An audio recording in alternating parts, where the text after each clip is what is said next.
Hello बच्चों, कैसे आप लोग।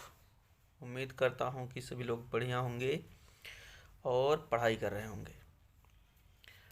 बच्चों, आज हम लोग एक क्वेश्चन के बारे में बात करेंगे। क्वेश्चन आपका कोऑर्डिनेट ज्योमेट्री से रिलेटेड है, निर्देशांक ज्यामिति से रिलेटेड है। ये क्वेश्चन अक्सर पूछ लिया जाता है एग्ज़ाम में, और क्वेश्चन बड़ा ही सिंपल होता है, लेकिन बच्चे कंफ्यूज हो जाते हैं कि इसका आंसर हम लोग कैसे फाइंड करें। जैसे क्वेश्चन है हमारे पास कि find the distance, find the distance of the point find the distance of the point 4, 7 from the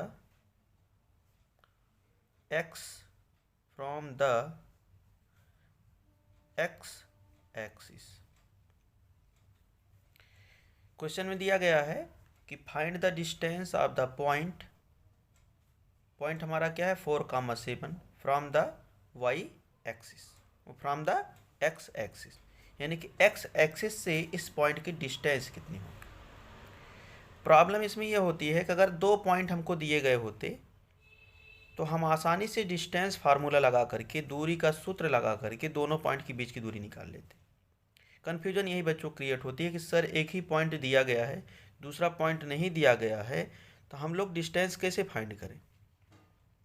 तो ये क्वेश्चन बड़ा ही आसान होता है, हमको इसमें कुछ नहीं करना है। सबसे पहले क्या करना है, हमको एक कोऑर्डिनेट एक्सिस बना लेना है, एक्स वाई प्लेन, इस तरीके से। ये हमारा है एक्स एक्सिस, ये हमारा है एक्स डैश, इधर होंगे निगेटिव पॉइंट्स, इधर होंगे पॉजिटिव पॉइंट्स। ये हमारा है वाई एक्सिस और ये हमारा है वाई डैश, यानी कि इधर पॉजिटिव वैल्यूज़ और इधर क्या होंगे निगेटिव वैल्यूज़। और हम लोग यहाँ पर मार्क कर लेंगे 1, 2, 3, 4, 5, 6, 7, 8, 9 एंड सो ऑन। 1, 2, 3, 4, 5, 6, 7, 8 एंड 9। इधर क्या होंगे -1, -2, इस तरीके से वैल्यूज होंगे। ऊपर भी ऐसे हमारा होगा 1, 2, 3, 4, 5, 6, 7, 8, 9। 1, 2, 3, 4, 5, 6, 7, 8 एंड 9। नीचे क्या होंगे निगेटिव वैल्यूज होंगी -1, -2, इस तरीके से हमारी निगेटिव वैल्यू होगी। अब हमको 4, 7 यानी 4, 7 को इस कोऑर्डिनेट एक्सिस पर दिखाना है। तो 4 कहाँ पर हम जाएंगे, एक्स एक्सिस पर जाएंगे, क्योंकि 4 पॉजिटिव है तो हम लोग पॉजिटिव डायरेक्शन में जाएंगे, धनात्मक दिशा में जाएंगे। तो 4 कहाँ मिलेगा, 1, 2, 3, 4 यहाँ मिल गया, ठीक है ना। और y कितना है, y की वैल्यू कितनी है 7 है, y एक्सिस पर हम लोग 7 जाएंगे, कहाँ पर 4 से होते हुए, ये हमारा 7 है। तो यहाँ कहीं पे हमारा ये पॉइंट मिल जाएगा 4, 7। अब क्वेश्चन में क्या कहा गया है, क्वेश्चन में ये कहा गया है कि इस पॉइंट का, किस पॉइंट का 4, 7 का एक्स एक्सिस से डिस्टेंस कितनी है। तो एक्स एक्सिस कौन सा है, ये है हमारा, ये हमारा क्या है एक्स एक्सिस है।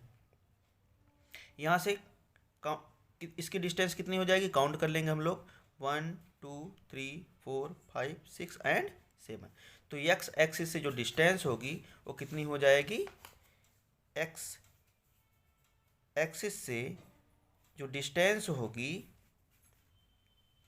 दूरी होगी, वो कितनी हो जाएगी, वो हो जाएगी 7 यूनिट। कितनी हो जाएगी 7 यूनिट। हम इस तरीके से बड़े आसान तरीके से इस पॉइंट की कहाँ से डिस्टेंस निकाल लिए, 4 एक्स एक्सिस से डिस्टेंस निकाल लिए। अब इसी तरीके का हम दूसरा क्वेश्चन लेते हैं, सेकंड नंबर का question. Find the distance of the point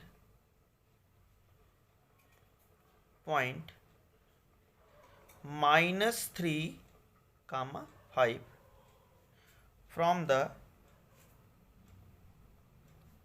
y axis. अब यहाँ पर क्या है कि हमको इस पॉइंट की डिस्टेंस कहाँ से बतानी है, y एक्सिस से बतानी है। किस पॉइंट की डिस्टेंस, -3, 5 की डिस्टेंस कहाँ से बतानी है, y एक्सिस से बतानी है। तो वही काम हम लोग पुनः करेंगे। हम लोग क्या बनाएंगे, कोऑर्डिनेट एक्सिस बनाएंगे।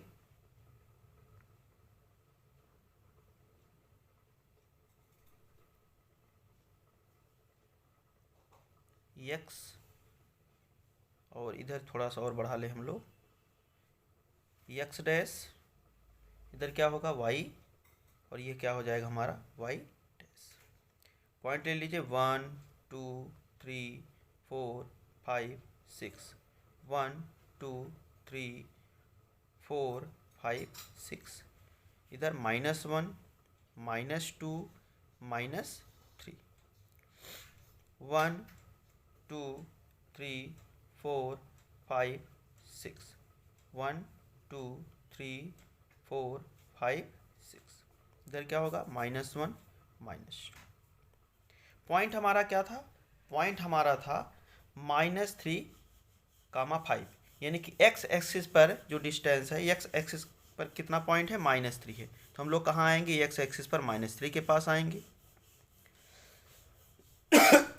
और यहाँ से कितना जाना है y एक्सिस पर, 5 यूनिट जाना है। तो हम लोग 5 यूनिट पर जाएंगे, डॉट डॉट डॉट करके। ये पॉइंट जो होगा ये क्या होगा, -3, 5 होगा। अब कह रहा है इस पॉइंट की जो डिस्टेंस है वो कहाँ से बतानी है, y एक्सिस से बतानी। कहाँ से बतानी है, y एक्सिस से बतानी। तो y एक्सिस से डिस्टेंस कितनी हो जाएगी, 1 2 और 3। कितनी हो जाएगी, 1 2 और 3। तो ये -3, 5 की जो डिस्टेंस होगी, -3, 5 की जो डिस्टेंस होगी कहाँ से, y एक्सिस से, वो कितनी हो जाएगी, वो हो जाएगी 3 यूनिट। कभी भी कन्फ्यूजन में हम लोग ये नहीं लिख देंगे कि डिस्टेंस कितनी होगी, -3 यूनिट होगी। तो -3 यूनिट डिस्टेंस नहीं होती है। डिस्टेंस किस में नहीं होती, निगेटिव में नहीं होती है, ऋणात्मक नहीं हो सकती है। तो हमारी डिस्टेंस कितनी हो जाएगी, धनात्मक 3 हो जाएगी, यानी 3 यूनिट हो जाएगी। ठीक है। तो इस तरीके का क्वेश्चन अगर हमारे पास आते हैं, 1 नंबर में जनरली पूछ लिया जाता है, यूपी बोर्ड में, सीबीएसई बोर्ड में, क्लास 10th के बोर्ड में इस तरीके का क्वेश्चन पूछ लिया जाता है। तो इस तरीके का क्वेश्चन हम लोग बहुत आसानी से बता सकते हैं कि इसका आंसर कैसे होगा या कितना होगा, कितनी यूनिट होगी। कहाँ से पूछा है, जिस एक्सिस से पूछा है वहाँ से हम लोग उसकी डिस्टेंस को बताएंगे। ऊपर वाले क्वेश्चन में एक्स एक्सिस से डिस्टेंस पूछा था, तो एक्स एक्सिस से डिस्टेंस कितनी आई थी, 7 यूनिट आई थी। नीचे वाले क्वेश्चन में कहाँ से यूनिट पूछा था, वाई एक्सिस से पूछा था। तो वाई एक्सिस हमारा ये है, यहाँ से इसकी डिस्टेंस कितनी हो जाएगी, काउंट कर लेंगे हम लोग, 1 2 3। तो इसकी डिस्टेंस कितनी हो जाएगी, 3 हो जाएगी। आई होप ये क्वेश्चन आपको समझ में आया होगा। अगर क्वेश्चन समझ में आया हो तो वीडियो को लाइक करना ना भूलें। धन्यवाद।